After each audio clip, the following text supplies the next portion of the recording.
Welcome once again to Dialogue on Public Issues. I'm John Chowning with Campbellsville University. Once again, we are hosting a series of interviews with candidates for governor in the May 21st primary. Voters in Kentucky will be electing a new governor as well as other statewide constitutional officers in 2019. And during these weeks prior to the May 21st primary, we have invited and are in process of interviewing all the Republican and Democratic candidates for governor. Today we're very pleased to be hosting Mr. Ike Lawrence, Republican candidate for governor of Kentucky. Mr. Lawrence, welcome. Thank you, sir. It's John. good to have you here. Thank you. As a candidate, tell us a little bit about yourself. Thank you. I'm 63 years old and father of three children, three grown children, two grandchildren. I've been in real estate all my life. I do all things real estate, including a lot of things on the side that fixes a lot of the problems that we as landlords and as affordable housing people, just all things real estate and all things volunteer that are real estate.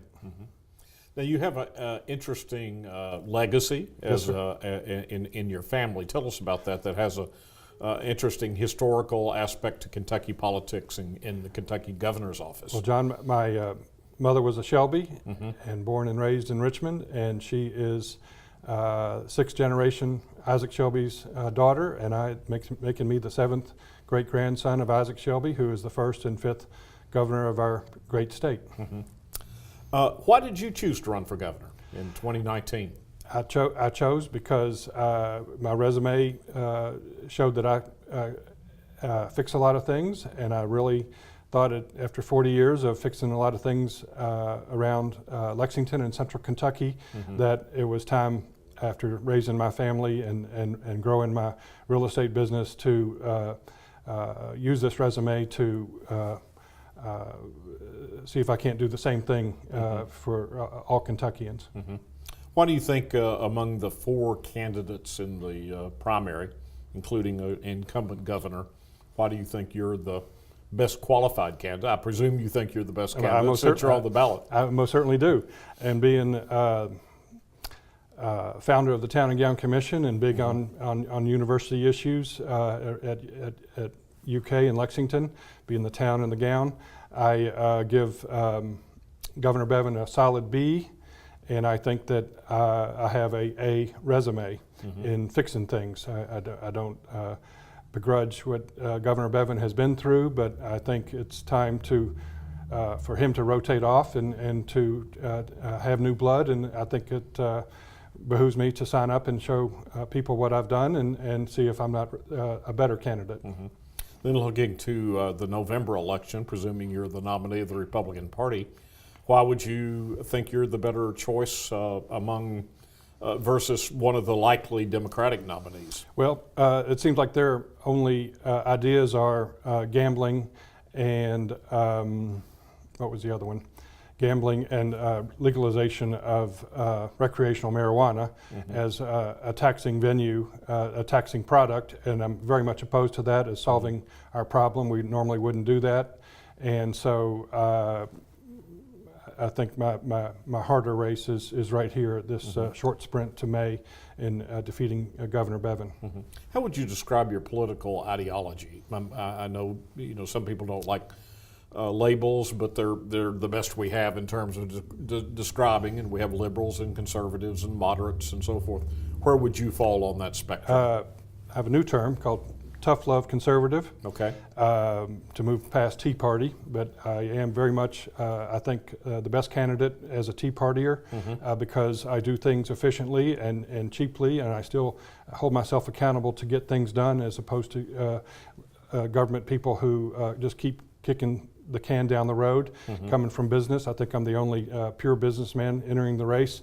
I do fix problems, and I hold myself accountable, and I think I empower people who are under me to lead the charge while I watch from the rear, us getting whatever the problem is at hand. Now, Mr. Lawrence, what would you consider to be the most challenging issue confronting the Commonwealth during the next 4-year term as governor, and what proposals would you put on the table with the legislature and your administration, if elected, to address that major problem, that major issue? Well, we know about the two top ones. Pensions in general, teachers in particular, and the opioid crisis. Okay. That aside, we do have many other issues that we must address. I'm a big user of the iceberg analogy that unfortunately we talk about for quick media sound bites. We talk about just two or things that move the media, but we don't talk about the other 90% under the surface, including things that are kitchen table issues like level tuition, looking at level tuition like the Purdue model, lowering the drinking age to 18 for military and for our kids, keeping our lakes clean and our lakes and streams clean, so that, because once again our tourism is our number one issue, and so we must stay on top of tourism as our number one industry. With regard to the opioid crisis, what would you propose to do? And other drugs. It's not just opioids, but I don't agree with the lawsuit against drug manufacturers. I don't think they're the ones that are producing the fentanyl that's coming from south of our border. I do think most drug overdoses are syringe related and injected and not pill related, which is I could be wrong, but I do think most of our deaths are due to drug dealers falsely giving fentanyl to their clients, and we're losing a lot of citizens of Kentucky. And I do think we're focusing too much on rehabilitation and one side of the coin, and we need to focus more on the drug dealers and go after tougher penalties for them. Much tougher penalties. Do you think it's increasingly a result of out-of-state or even international cartels trafficking drugs into Kentucky? Yes, I do. And on my website, you'll see that I mentioned a gentleman who has a 10-point plan called Vision 2030, which is the eradication of drugs in the next 10 years. His name is Dan Rose, which a lot of people are familiar with because he's the one who has the bill pending before the legislature regarding taking away school tax increases from school boards and putting it on the ballot. So his name is Dan Rose, and his 10-point plan is one that I would advocate we look strong at because it's well thought out and looks at the other side of the coin, including things like stopping at our borders, random stops of all cars and trucks that come into our state, and just randomly stopping to seeing if they're bringing this fentanyl into our state. You mentioned the pension crisis, the pension problems. What would you propose as governor in tandem with the legislature and the various pension boards? The first two things I think are the two people who are the lightning of this are Governor Bevin and her name's escaping me, Stephanie Winkler, that KEA president, that both of them roll out as heads of this problem. I don't think that she has a term limit, or if she does, it needs to be a year, and that a new person needs to come in. I'm trying to be the one who rolls out Governor Bevin and is a softer approach with better ideas and new ideas to solve the problem.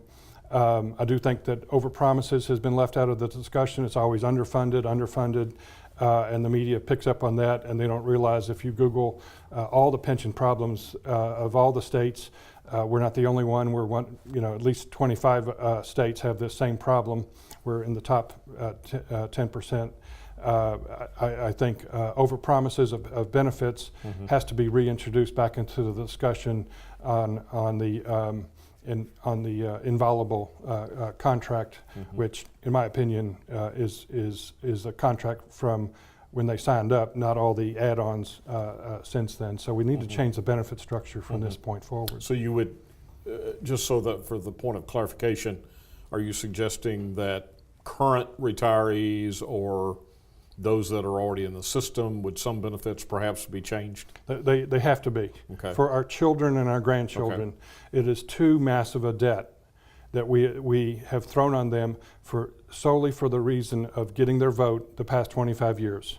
We have been a democratically controlled legislature for the past 40 years, and that all changed in 2015 with the red wave. I am proud of something that I participated in as part of that conservative wave that came in, and that is changing the vicious dog bite bill that I was part of a large group to get tort reform on the vicious dogs and have landlords no longer be responsible for their tenants' vicious dog bites, and that they have liability insurance to lower our costs so we can keep our rents lower. You talk a lot about Kentucky uglies, and that's a very descriptive term. Tell us what you mean by that. Dr. Todd of UK Yes. came up with that back in 2001 when he became our president, and I wanted to pay homage to him as a very forthrightful president. It's not a great term, but for lack of any other term, I do believe that using the iceberg analogy, we need to get back to talking about things other than opioid crisis and pensions, and talk about the cancer, the obesity, the huge obesity problem we have, the diabetes problem we have, especially in our young people, the dental problems, the premature births. We need to get back to talking about all things Kentucky and lift people up. Find the right person, the better person, or the best person who can be the tide that raises all boats, which is what, of course, the How do government. you address that? I mean, By leadership. by leadership. By leadership. Does the government adopt policies to promote that, or is it more a matter of expectations and example? Yeah, the governor doesn't need to be in Japan or India representing the federal government. The governor doesn't needs to be at the Sweet 16. He needs to be at the football finals. He needs to be all things Kentucky instead of having one eye on Kentucky and another eye on future plans or moving out of the state. I mean, why else is he going to Washington so often? There is a rumor that he may leave after, if he's the next governor, leave after a couple of years, and Alvarado would take his place. Tell us about your running mate. My running mate, ironically, is a fill-in. He's a friend of mine. I wouldn't have been able to run because being self-employed, there are very few people in the private sector who want to be your running mate. One of the things I will be advocating, should I be the candidate, the Republican candidate, is Lieutenant Governor reform. If I became governor, I would advocate a constitutional change or a law that said you don't have to have Lieutenant Governor as your running mate.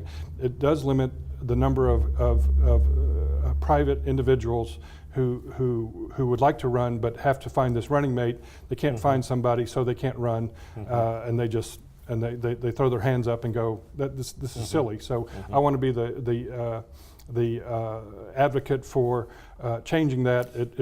We had 17 candidates for president, which was good, and we got to pick from 17. They didn't have to have a vice president.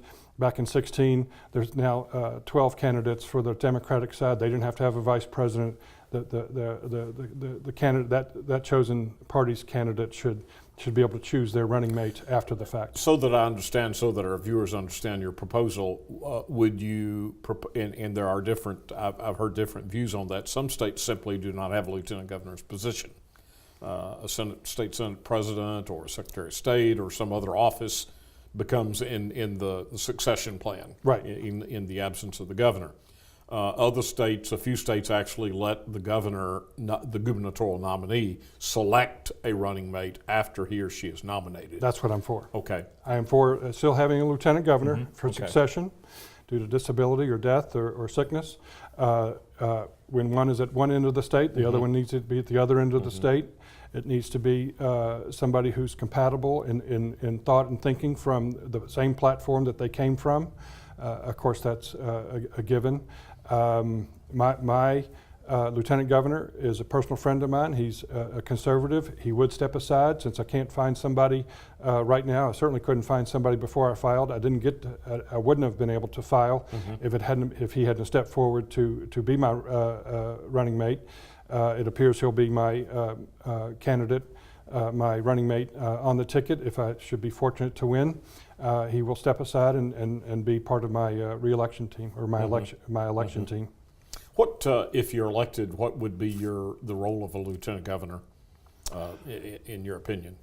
All things that I can't be. He'd be like Governor number 2. Okay. He would assume a higher role than what Governor Bevin allowed Jeanine to do. Jeanine Hampton would be a possibility as a running mate.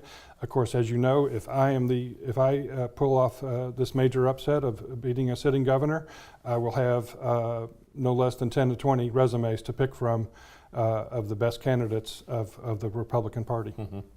You also include in your goals as governor, include all overpromise of benefits and underfunded discussions. Clarify that a bit. Okay. Once again, the media and the teachers union have allowed the conversation to be 99% about fixing it through underfunding, and overpromises has to be included as 50% of the discussion. We are here because of overpromises, not due to underfunding.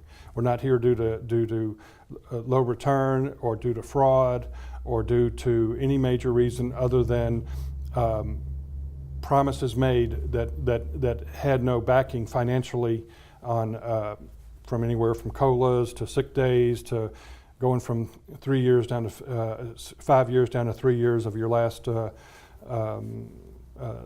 average of 3-year salary versus 5 years. It's dizzying how complex this defined benefit program has come when most people have a defined contribution. It's not fair that the people pulling the wagon are down to 2 to 1 of the people in the wagon. And so I think I have a good grasp coming from defined benefits and the defined contribution plan of life insurance along with real estate of my background. I think I have a broad overview of how we got in this mess because I read 3 papers a day. I think we have an overpromise problem more than a underfunded problem. So we're talking about the various pension programs again in that context. Yes, the benefits can't be changed going looking back, but we have to change the benefits going forward. One of the things that I think is really unfair that I thought was part of the plan was the 17 new sales taxes that came on in July 1 of this past year. Those should have gone away when the court struck it down because that was to replace the lack of withholding of the new teachers for January 1. If January 1 teachers are still in the system, then those taxes should have been part of being set aside until a new pension plan, a new revenue stream would replace this Madoff-like system that we have going on in which 27-year-olds are paying for the 67-year-olds. In terms of, you also comment about investing in Kentucky companies, Kentucky businesses, rather than out-of-state companies. Yeah. Comment on that. Yeah. I'm a big believer in bird in hand is better than 2 in the bush, 2 birds in the bush. Hard to go get 2 birds in the bush, they'll just fly away. You have no guarantee that the promise of 2 is better than the 1 that we already have. Governor Bevin has tried to bring on 2 companies to eastern Kentucky, neither one of which has broken ground, but he also received $15 million to bring those companies on board. I would like to know if any of that money's left over or if we're just like a lot of states, we're the Don Quixotes chasing windmills and chasing companies that have no relationship to Kentucky other than the promise of lots of tax breaks and promises that won't pay for themselves for 10 or 20 years. Not all of them are going to be in the next Toyota. And so I'm a big believer that it only takes 1,000 one-man trucks to grow to a two-man truck, one person, to hop in that truck and to be brought on as an employee to make up for the 1,000 jobs that Governor Bevin has promised for Eastern Kentucky. I'm a big believer. You deal with the bird in the hand, you deal with all things that are Kentucky, you support Kentuckians, and we deal with tax reform, state income tax reform. We bring up our state from within and have level tuition and have clean lakes and parks and have things that where we're solving our pension crisis and our opioid crisis because we use Kentucky talent and we don't always look to outside and put our kids down or put our families down thinking that other states have better ideas than we do. Mm-hmm. You have commented obviously on Governor Bevin for obvious reasons. He is the incumbent and has the name recognition in the race. There are two other candidates, Mr. Wood and Mr. Goforth.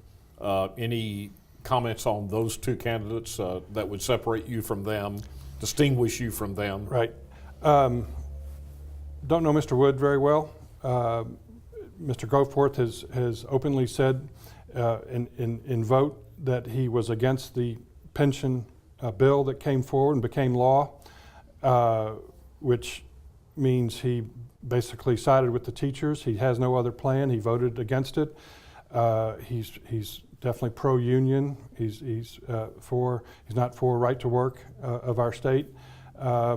So I think he's a little too left for me, and I think I'm a tough love conservative who other than being dressed like this, I put my jeans on and my khakis and go back to work with the people of my community and work beside them and don't consider myself any different. As far as Governor Bevin or Mr. Wood, I don't know him well enough to even comment. Okay.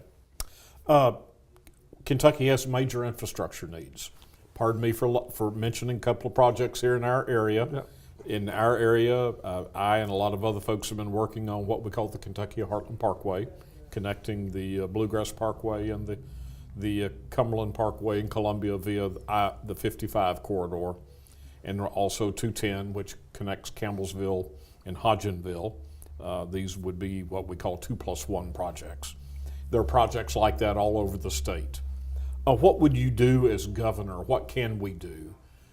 We have a crumbling infrastructure, not just in Kentucky, but across the nation. What would you do as governor in tandem with the local communities, local needs, and with the legislature, which ultimately has to fund these projects to accommodate these kinds of projects? Yeah. One idea I thought of is a nonprofit GoFundMe page where in lieu of toll roads, which penalizes, which is sort of like a gas tax, a GoFundMe page, similar to what we had of how many people wanted to contribute to build the wall down at the Mexican border. A nonprofit GoFundMe page, I think, could bring in the dollars from this region, get the full tax deduction, and help the taxpayer with. Because if you call it taxes, people are always going to be against taxes. If you get the tax deduction and you know that your money goes to that bridge and they get something in return, the naming of a certain bridge or a certain section of road or a certain rest area, naming rights needs to be sold and looked at along with the GoFundMe page. And I think, being a grandson of the Mason Hanger Company engineering, I'm all for bridges and roads and tunnels. What would you do as governor to try to help facilitate rural economic development? Kentucky's metro areas, urban areas, have done fairly well in competing and staying. If you go back 50 years, our demographics as a state were fairly comparable to North Carolina, Tennessee, other states. We have fallen behind, as you well know and have alluded to. The Golden Triangle has stayed fairly competitive with some exceptions. But rural Kentucky has fallen further and further behind. and not just Eastern Kentucky, but Southern Kentucky, Western Kentucky. What would Governor Lawrence do to help rural Kentucky? And the Golden Triangle, you're speaking of in Kentucky, from Louisville, northern Kentucky to Lexington. Northern Kentucky specifically. Being all things Kentucky, I would be traveling and embracing all that is good about each rural community. Sure. And from the regional universities to knowing and embracing all the successes of all the high schools and all those people who are graduates of those high schools and had successes. You know, as far as using tax dollars to bring an industry into it, I'm not really into that. I'm more into bringing up raising the good of every community, which is always going to be different for each county. Yes. And embracing those people and say that we can do better just by the promise that I will support whatever they decide that they want for their community. Your proposal for education in general, just what would you do as an advocate for education in Kentucky? Google Mitch Daniels, President Mitch Daniels of Purdue University. He has kept the tuition level since 2012 when he went from governor to Purdue's president. How can he do that in 7 years, leave the tuition the same, and we can't do it in 4 years? The governor picks the Board of Trustees, and I would demand that all my future Board of Trustees would leave tuition the same. They would fix everything that gets broken and not raise anything, say, beyond the CPI, which is 1%. We cannot be giving them the allowance to have a 6% inflation in a 1% environment. We're down to about 30 seconds. Tell us how voters can find out more information about your campaign, and just a very brief closing statement. Okay. I can be found at ILikeIkeForGovernor.com. I am from Lexington, Kentucky, and I think I have the right vision. You can see that on my website. My 40-year resume of volunteer fixes. I would like to take that to the next level and be your next governor. I think I have a resume, and my opponent, I think, has a solid B resume. I applaud Governor, who in a very difficult 4 years. I hope that he will understand that I have to run against him because I think I can be a better candidate than our current governor. Thank you. Mr. Lawrence, thank you. We wish you the very best as you travel. Safe travels around the state. Thank you, sir. Thank you for your candidacy. Thank you. This is John Chowning with Mr. Ike Lawrence, Republican candidate for governor, and we encourage all of our viewers and audience to continue studying the issues of the campaign and the candidates for governor in both parties, and certainly participate in the May 21st primary and vote for the candidates of your choice. This is John Chowning for Dialogue on Public Issues.